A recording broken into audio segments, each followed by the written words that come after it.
my name is Kristen and this is Kristen Craves Books. Obviously, I'm going to talk about all of the amazing releases coming out in April. There are 10 of them and just a couple pre-order campaigns, so I will leave the links to what you need to know for that down below. And I will also leave a link to my 2025 book releases shelf on Goodreads. There are a ton of books on there all the way up till December, I think at this point, over 120, and you'll find the books that I talk about today on that list too. I think that's probably easier than having to take notes or write things down. If any of them catch your eye, you can check them out there as well. Actually, April 1st is a release day, so you start off the month with some exciting releases, and we're starting with Where Shadows Meet by Patricia Caldwell. And this is a dark and thrilling romantic debut vampire fantasy that questions what it truly means to sacrifice for love. And the tagline is, "You have no idea what I've done for love, just as you have no idea what you may one day do." So we're following a character who sacrifices her wings for love to this young goddess, and then the goddess herself decides to sacrifice that love for power. And this leads to a series of events that ends in their destruction. The girl who sacrificed her wings is now a creature that she hates, and she kills her lover and is waiting for a reason to resurrect her. We then jump 1,000 years into the future, and we're following our main character, Layla, who has to go to the island of the dead to try and save her best friend who was captured. And she brings somebody unexpected with her. I'm thinking this is a sapphic romance, a beautiful seer named Naja, I believe. And it says that Layla is forged down a dangerous path, intent on saving her friend, but nothing is as it seems. The closer she gets to her goal, the more she risks awakening an ancient evil and destroying everything she holds dear. So I wonder who the ancient evil is. It is set in the aftermath of a war between vampires, humans, and the gods that created them.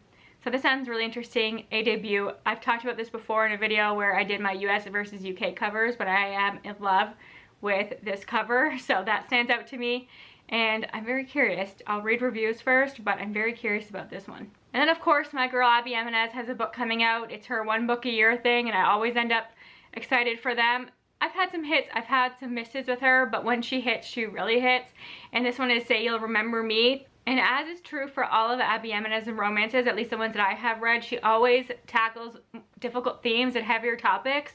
And this one in particular talks about memory loss and dementia and Alzheimer's of a parent. So I know that a lot of people have gone through that, and that would be difficult for some people to read. So I think it's important to know that going in, even though it doesn't specifically say that in this synopsis. I just wanted to point that out. And this is one of those stories where these two meet, they have a fantastic day together, but she realizes that because of everything that's going on with her family, they need her, that she needs to make them her priority, and she doesn't have time to have something serious. So she says, we just shouldn't talk. And then you follow them as they are just drawn to one another. And I think he's like a gorgeous vet, and they start off on the wrong foot, but he quickly apologizes, and they're just destined to be together. So that could be either really cheesy, but it's Abby Jimenez, so I trust her, and we'll see how it goes. You know, I'll be reading that the day it comes out. We have another contemporary romance coming out on April 1st, and this one is No Ordinary Love by Maya Ariel. And something I have realized, I've been reading some Christina C. Jones, is that I like celebrity romances. I knew this, but it's been a minute since I've really got into them, and I know that's not for everybody, but they really work for me. And this one in particular is like a PR romance. It's set up between a pop star and an athlete. And our pop star, in this case, she is married to a music producer who has made her really famous, but it is not a healthy marriage. There are a lot of infidelities, and she's looking to leave, but she is stuck in a really ironclad prenup, and she's looking for her independence. And in order to get out, she has to have like no drama, no headlines, just keep it very quiet. But then she is at an event, she has a wardrobe malfunction, and she is rescued by the love interest, who is a pro athlete. He is the MLB's most eligible player, and obviously this blows up in the headlines. There's all of these articles about how they're together and all these scandals and stuff as she's still married. And for some reason, I don't know how this works, but behind the scenes, their people decide it's probably best for them to pretend to be together. So it's got that fake dating thing that I like, and real feelings start to form. So I think what I'm gonna like about this one is that the conflict is gonna be external to the couple rather than eternal. That's what I'm hoping for. Like the things with her divorce and everything is gonna be where the conflict is coming into the story, I'm hoping, and where you're not gonna have as much drama between the two of them. so we will see, but it does sound really good and right up my alley. And the last one for April 1st is a YA witchy fantasy, and this one is called The Coven Tendency. It's by Zoe Hana Makuta, and it is a bloody and unrelenting fantasy about young witches dangling on the edge of love and obsession, of magic and madness, of life and death and death and death and death. We're following 18-year-old Vanity, and she is destined to lead a very lavish life under the patronage of the museum, just like her mother has and her grandmother. And someday she will take her place as the premier necromantic spectacle of this museum, and it's museum with a capital M, so it's like a city, I think. But until that day, she is isolated within this museum and stripped of her magic. And it says that magic is unstable for teenagers and often leads to antisocial conduct, mood swings, bloodlust, delusions, and most concerningly, a habitual violent obsession with one another. So I think we can guess where that story goes. And she's fine with being confined within the museum because witches who are more unfortunate are being medically induced into a coma, and their blood is being harvested to create this drug that is called World, the city's favorite designer drug. And it says at least she'll be dead someday. There's always that. And at least the museum has Arrogance, Vanity's twin sister, who just might remember how to do magic and who just might be where our story begins. So their names are interesting. Vanity and Arrogance. I'm wondering how that plays into it. It's a very vague synopsis when you think about it. It doesn't really tell you where the plot's gonna go, but it definitely intrigues me. April 8th, we're starting with a fantasy romance that has dragons, and this is called Firebird by Juliet Cross. Juliet Cross wrote all of those witchy books that I've heard really good things about but have yet to read, and the tagline says, it is said that no one can defeat the dragons. Apparently it's House of Dragons meets From Blood and Ash, which I feel like are common comps there. A conqueror captivated, a witch prophesies to save them all, a world where dragons rule Rome. So it's interesting that it's set in Rome as well. So we're following a Roman general named Julianus, and he's also nephew to the emperor, and he falls in love immediately with this woman, and she is a dancer, and then years later she is on the battlefield and is close to death, and he decides that he's going to save her without even thinking, and in doing that he shifts into his dragon form. So I'm intrigued by that, and obviously this is going to get him in trouble. It could lead to his execution, and I think we just follow the two of them from that point on. It says Milana can't believe the centurion who had once bestowed a secret talisman on her is the Roman general of legendary brutality. His warrior prowess cannot be denied, yet they don't reveal the secret he hides. All Melania knows is his protection and gentle touch, and she cannot deny how her soul has always seemed to answer his. As they navigate a world where flying death riders conquer and burn, their love will ignite a firestorm that can only end in heartbreak or death, or both. So, interesting setup, and dragons. Here for it. If there's one thing I love, it's a novella from Nevo, and she has a new one coming out, and it's called Don't Sleep with the Dead. The only thing is, it's like a novella standalone, but it is connected to, what's that book called? The Chosen and the Beautiful. That is a full-length novel that I haven't read. It came out years ago, and it's inspired by The Great Gatsby. So I'm not convinced that you can read this one without reading that, because I think this one follows the events after that book. So that's a little disappointing for me because I just love her novellas so much, and I have to read a full length to get to it, but I do want to read that. I'm very curious about that one. So this is set in New York in the 1930s, and we're following Nick, obviously, and he is trying to socialize and just pretend that he's straight, and he's also pretending to be human, but somebody's watching him pretend, and obviously that is Jay Gatsby. And it says Nick learns that someone's been watching him pretend, and that memory goes both ways. When he sees a familiar face at a club one night, it quickly becomes clear that, dead or not, damned or not, Jay Gatsby is in debt with him. In all the papers, there is a memory, and Nick's ghost comes home. And all of this takes place on the eve of World War II. So I do want to get to The Chosen and the Beautiful. If you've read that and you loved it, let me know. I'd love to hear your thoughts on that one. Next is Sky Daddy by Kate Folk, which has a very out there premise, but I've actually heard really good things about this. So apparently it hijacks the classic love story, explores desire, fate, and the longing to be accepted for who we truly are. So we're just following Linda, and she lives a relatively normal life. She moderates YouTube comments for a living, but the last Friday of every month, she goes on an airplane, she takes a flight, and it says Linda knows that she can't tell anyone she's sexually obsessed with planes. Nor can she reveal her belief her destiny is to marry one of her suitors by dying in a plane crash, thereby uniting her with her soulmate plane for eternity. But when an opportunity arises to hasten her dream of eternal partnership, and the carefully balanced elements of her life begin to spin out of control, she must choose between maintaining the trappings of normalcy and launching herself headlong towards the love she's always dreamed of. And I know that sounds wild, but people have been really into it and I'm curious to try it. Then we have a horror novel here. It's called Their Monstrous Hearts by Gijit Turin, and it says a haunting novel about the boundaries people cross to keep their dreams alive. This follows Ricardo, and one day a stranger ends up on his doorstep to tell him that his grandmother has passed away and has left him her home in Milan, and along with that he inherits her butterfly collection. He's a struggling writer and he doesn't have a lot of options, and he's hoping that if he moves to Milan, maybe that will reignite his passion for writing, so he goes for it. But it says that he realizes the house isn't as opulent as he remembers. The butterflies pinned to their glass cases seem more ominous than artful. His grandmother's group of mysterious old friends is constantly lurking, and there's something wrong in the greenhouse. So the horror setup there. He then stumbles across his grandmother's diary, and he's wondering if that'll give him answers to her mysterious death, or maybe it will inspire him to complete his manuscript. But he might not survive long enough to write it. I also want to mention that there are a couple sequels coming out on this day that I'm really excited for, but I don't want to go into depth on because obviously it's a spoiler. So the first one is The Twisted Throne by Daniel L. Jensen. This is the next book in the Bridge Kingdom series. Is it the 5th or 6th?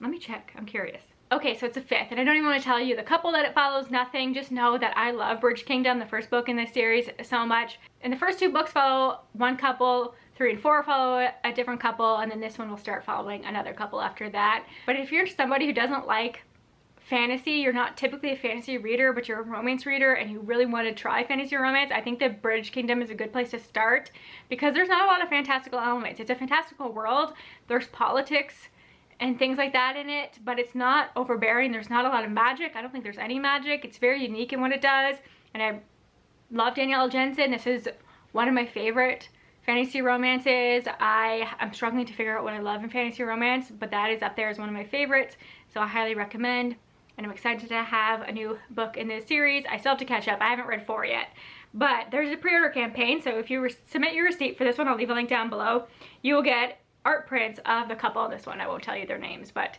of each of them, and they're really stunning. Enchantra comes out on this day as well by Kaylee Smith. This is the sequel to Phantasma, which, spoiler alert, I just finished a couple days ago. Mixed feelings on. Didn't absolutely love it. Loved parts of it. Really didn't like parts of it. I'll talk about it more. I'm doing like a quarterly wrap-up soon, so you'll hear more of my thoughts. And again, I don't want to tell you who this book follows because I knew going in who it followed and it kind of spoiled things for me a little bit, so I won't say anything, but just know that I absolutely loved the character and I'm so excited that they're getting their own story, so that is why I'm going to continue. If it was following the same couple from the first one or anybody else, I probably would have just stopped there, but because it's following this character, I do want to read it. And the first book is following a girl named Ophelia, set in New Orleans. Her mother dies in the on the first page, and she has to take over the family's magic. She ends up having to enter this competition called Phantasma and going through all the different levels of hell. So like, it's like the 9 circles of hell, but they call it the 9 levels of hell, and you see her go through all the trials. There's a romance, yada yada. I'll talk about it more in the future, but it did get a lot of hype, and I know people are really excited for the second one, and I can see why, because I just love that character. Moving on to April 15th, we only have 3 books for this day, so maybe I missed some that you're excited for. Let me know down below. But the first one is The Raven Scholar by Antonia Hodgson, and this is over 700 pages, so that scares me. But I've seen people who I have such similar reading tastes to, and who I absolutely trust, love this one. So despite the fact that the size of it terrifies me, it is a high priority when it comes out. Esme, I know you're watching, and you'll be in the comments. I saw it's like one of your all-time favorites now, so that got me hyped for it. My other friend read it at early copy as well. Absolutely loved it. I think her favorite book of the year so far, so that is a rating endorsement.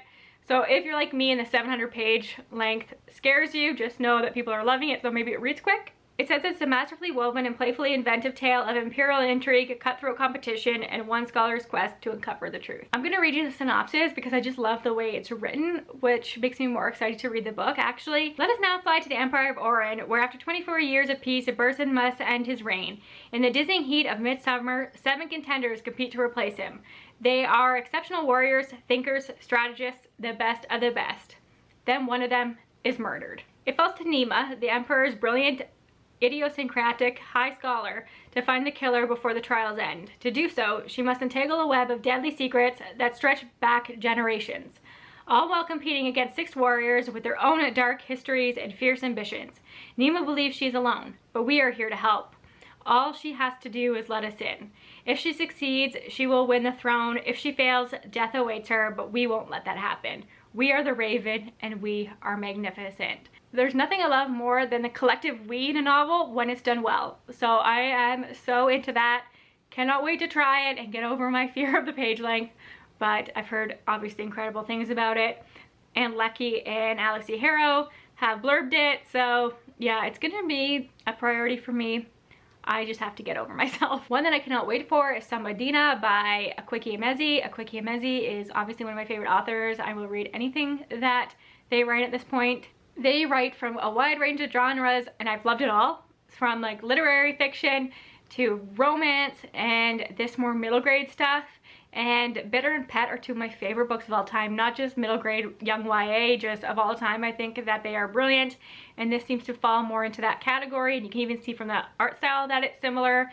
And when I saw this, I screamed. I was so excited. So this is a novel set in a magical West African world about a teen girl who must save her missing twin while learning to navigate her own terrifying new powers. So we're following these twins. One of them is Samadina and her brother, and when you come of age, you develop these powers, and her brother's powers are enchanting and magical, and hers are terrifying. It says, always an outsider, Samadina now faces blatant and dangerous hostility, and things go from bad to worse when her brother, the one person she trusted, vanishes. Samadina now knows no matter the dangers, she must track him down. Even if it means entering the sacred forest, which I love the sacred forest, you know this. Even if it means grueling underworldly travel, she may not survive. Even if it means finding the hidden places where those closest to the spirit world don't dare to go. The Samadina have the strength within her body and her soul for the trying journey ahead.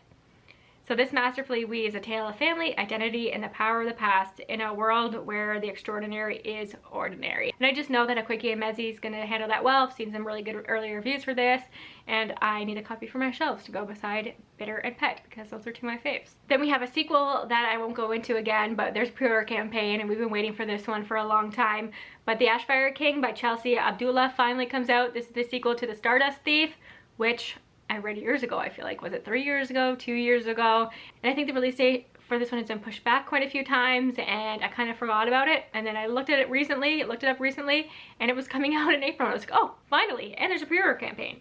So the pre-order campaign, it's international, and you will receive 2 random stickers, and they're actually all very cute. So I'll leave a link to that down below. If you're like me and you read The Stardust Thief many moons ago and you kind of forgot about it, just know it is coming out. The sequel is coming out finally. April 22nd, we are starting with another horror, and this one is called Eat the Ones You Love by Sarah Maria Griffin. A twisted, tangled story about workplace love affairs and plants with a taste for human flesh. This is following Shell Pine, who has recently ended her engagement. She lost her job. She's moved in with her parents. She goes on a grocery store run and she sees a help wanted sign at a flower shop, and she decides to apply on a whim. And there is a beautiful woman who works there who is the owner of this floral shop, and feelings start to develop between the 2 of them. But this is where the horror comes in and the weirdness. There is an orchid growing in the middle of the mall who is in love with the owner of the shop, whose name is Neve, and doesn't want anybody else to have her, and the orchid's dream is to eat her. So yeah, that sounds interesting. It says he adores her and he wants to consume her, and he will stop at nothing to eat the one he loves. This is a story about possession and monstrosity and working retail. It's about hunger and desire and the other terrible things that grow. So this will be either really interesting and out there or really bad, but intrigued nonetheless. Then we have one that I got an ALC of, so I already listened to it, absolutely loved it, no surprises here, and have pre-ordered a copy of for my shelves, and that is When the Wolf Comes Home by Nat Cassidy, one of my favorite horror authors. This has solidified it. He's 3 for 3 for me, or I guess 4 for 4. His 3 full-length novels and his novella have absolutely loved them all 5 stars for me. I just think nobody does horror like he does. Nobody writes an author note like he does. And he even acknowledges that in this author's note in this book, that he can't believe how into these notes people are, and he's surprised by it. but he's just so good. It adds so much context to the story, and again, he did that in this one. And I was worried about this one because I don't tend to love horror where one of the characters is a child. It's not usually my favorite thing, but I think the way he tackled it is unique in a very Nat Cassidy way. We're following a woman who is coming off of her shift, and she finds a young boy hiding in the bushes, and his dad is chasing him, and she knows that something is not right, and she goes on the run with him. But there's also something supernatural happening here. There's a wolf in the title, so you can kind of guess where this goes, but there's a lot of trickery. It's Nat Cassidy, so there is some supernatural as well, and I don't want to tell you anymore. I think you go into this one just thinking that's all you're going to get in this and be surprised by where it goes, because I was blown away. Even though I am familiar with Nat Cassidy and what he does, he still shocked me, and I thought it was brilliant. So 100% an auto-buy author for me, and I might say at this point my favorite horror author. Then we have one that just looks like fun and the perfect kind of book that I love to read on the beach in the summertime, and it's called The Summer I Ate the Rich, and this is by Meka and Maritza Moulit, and it says, just add lemon, garlic, and a dash of the 1%. This smart, biting novel explores what happens when a Haitian American girl uses her previously hidden zombie abilities to exact revenge on the wealthy elites who've caused her family pain. So we're following Brielle, and she loves to cook, and when her mother falls ill, she decides that she's going to use her culinary skills to earn some extra money, so she starts working for rich families, and it says the rich families who love her cooking praise her use of unique flavors and textures, which keeps everyone guessing what's in Brielle's dishes. The secret ingredient, human flesh. So there's 2 books coming out in April talking about human flesh. Yep. And I'm here for it. It says that it's a modern day fable inspired by Haitian zombie lore that scrutinizes the socioeconomic and racial inequity that is the foundation of our society. Just like Brielle's clients, it will have you asking, what's for dinner? Moving on to April 29th, I actually have a physical arc of the first one, and it is called I Bet You'd Look Good in a Coffin, which is just a great title, great cover. This is by Katie Brent. I read the first book in this series actually. I had an ALC of it, and I don't talk about that book a lot, but it was fun. It's called How to Kill Men and Get Away with It, and I'll just read these back. It's really quick. My name is Kitty Collins, and I'm a serial killer. I don't want to kill. It's just so hard to resist. Some men really, really deserve it. That's all you need to know. I think this is going to be campy, fun. I had a good time with the first book, and this one obviously follows that same character, and I can't wait to dive into it. I just think it's going to be a quick read for me. Axio has a new book coming out called The Floating World.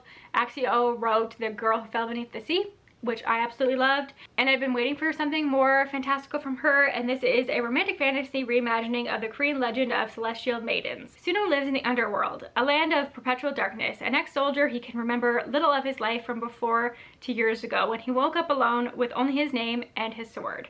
Now he does odd jobs to scrape by until he comes across a score of a lifetime, a chest of gold for any mercenary who can hunt down a girl who wields silver light. And I think we can guess where the story goes on from there. I just love the atmosphere that Axio creates in her world, and I'm excited to have a new world from her and a new romance. So it feels like the kind of fantasy romance that I'm craving, and I cannot wait for it. Kylie Lee Baker has a new story coming out, and I love the title. It's Bat Eaters and Other Names for Cora Zhang, and I think the cover is so creepy. This is another horror, so we're getting a lot of great horror coming out in April. This is about a woman haunted by her inner traumas, hungry ghosts, and a serial killer as she confronts the brutal violence experienced by East Asians during the pandemic. So a pandemic horror, which I feel like there was a time where we were getting a few of those, but we haven't got as many recently, so I'm curious to see how that goes. It follows Cora, who's a crime scene cleaner, washing away the remains of brutal murders and suicides in Chinatown. But none of that seems so terrible when she's already witnessed the most horrific thing possible, her sister Delilah being pushed in front of a train. Before fleeing the scene, the murderer shouts 2 words, Bat Eater. So the bloody messes don't really bother Cora. She's more bothered by the germs on the subway railing, the bare hands of strangers, the hidden viruses in every corner, and the bite marks on her coffee table. Of course, ever since Delilah was killed in front of her, Cora can't be sure what's real and what's in her head. She pushes away all feelings and ignores the advice of her aunt to prepare for the Hungry Ghost Festival when the gates of hell open. But she can't ignore the dread in her stomach as she keeps finding bat carcasses at crime scenes, or the scary fact that all her recent cleanups have been bodies of East Asian women. As Cora will soon learn, you can't just ignore hungry ghosts. That sounds so amazing and so devastating and exactly the kind of horror that I like, so I'm really intrigued by that. It says it's for fans of Stephen Graham Jones. I'm a huge fan of. It is original, darkly humorous. I like a little bit of humor in my horror, cannot lie, and subversive contemporary novel from a striking new voice in horror. So it's interesting that she is getting more into horror because I know her as a fantasy author. The cover of this next one caught my eye, I cannot lie. It's called Awakened by A.E. Osworth. A coven of trans witches battle an evil AI in a magical coming-of-age romp about love, loss, drag shows, and late capitalism. I have a feeling we're getting a lot more books centered around AI, which is fair enough. On a morning much like any other, 30-something queer Wilder makes their miraculous discovery. Suddenly, as if by magic, they can understand every language in the world. Dazed and disconnected, Wilder is found and taken by a small coven of trans witches who all have become awakened with mystical powers of their own. Quibble, a handsome portal traveler, Artemis, the group's caretaker and seer, and Mary Margaret, a smartass teen with telekinetic powers, all work to make the cagey and suspicious Wilder feel comfortable, both within their group and with the knowledge that their magic is in fact real. Just as Wilder is finding their footing, a malicious AI threatens to dismantle the delicate balance of the coven and the world as they know it. Newly assembled and tenaciously bound, the group scrambles to stay united as they parse the differences between difficult and dangerous, asking themselves continuously, is any consciousness, be it artificial, material, or magical, too dangerous to exist? This seems to be getting a little philosophical. I hated philosophy in high school, but I'm open to trying it, especially when you're talking about AI. I think that's an important conversation right now. It is an exhilarating, hilarious, and thought-provoking reflection on the ways that we are responsible for creating our own realities, a story of finding community, and a meditation on what it means to have a body, and if it might be far worse never to have had one at all. Very interesting for sure, and it seems like it's gonna be found family. So is this a debut? I'd be curious to see if this author has written anything else. But I love this cover. I do think talking about AI in this way is interesting, and we'll see how I feel about the philosophical parts of it all, but it does seem like it's an interesting conversation. Just a few more, and then I'll let you go. A couple romances here. The first one is called Gold Coast Dilemma, and this is by Nana Malone, and this is a romance about a Ghanaian American heiress faced with the dilemma of choosing between culture and a love connection. So our main character in this is obviously an heiress, and she has a magical night with a man named Cole. They meet at a party, and it's very flirtatious, and it leads to a kiss, but she is promised to another man. She's supposed to have this big wedding, and it's a man that her mother approves of, and she thinks it's all going to be a fairy tale, but it soon leads to this big spectacle and heartbreak, and then Cole comes back into her life in a way she didn't imagine, so they have to navigate that and to see if she should follow her heart. And it says, can the rediscovered spark overcome the weight of tradition? Sarah Penner has a new book coming out. She wrote The Lost Apothecary, which I haven't read, but I remember that being everywhere at that time, and this is called The Amalfi Curse. Love this cover, love the Amalfi Coast, so I'm curious about this one. It's witchy. It says, powerful witchcraft, a hunt for a sunken treasure, forbidden love on the high seas, beware of the Amalfi Curse. So we're following Haven, who's an archaeologist, and she has come to Positano to investigate mysterious shipwrecks that have happened along the Amalfi Coast. But she has ulterior motives. Her father was also an archaeologist and a diver, and he came across some gemstones on his final dive, and he has since passed away. It says, upon Haven's arrival, strange maelstorms and misfortunes start plaguing the town. Is it nature or something more sinister at work? But as she's searching for her father's treasure, she unlocks an ancient story about a woman who was on a quest to save her lover and unlocked this magical ability to harness the ocean. And it said, could this magic be behind Positano's latest calamities? Haven must unravel the Amalfi Curse before the region is destroyed forever.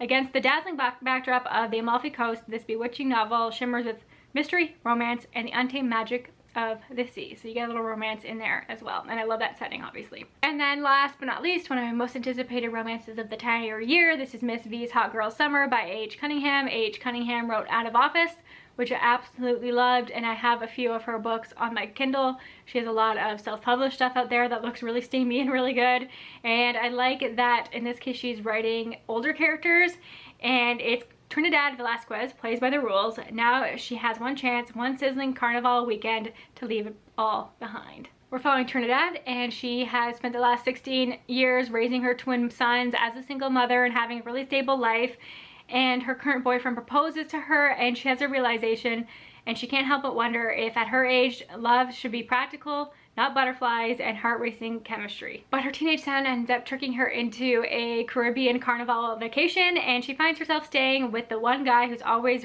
revved her engines, even if he's a decade south of her dating range. So we got an age gap there. Love the cover. I've talked about this cover a few times in a few different videos, and I love this author, so I cannot wait. I have pre-ordered that one. Another one I will be reading the day that it comes out. So I got a few romances to look forward to, lots of horror and some fantasy this month as well. So let me know if I missed any books that you're excited for that come out in April, which ones you're most excited to read. Let's talk in the comments below, and I will see you all soon. Bye for now.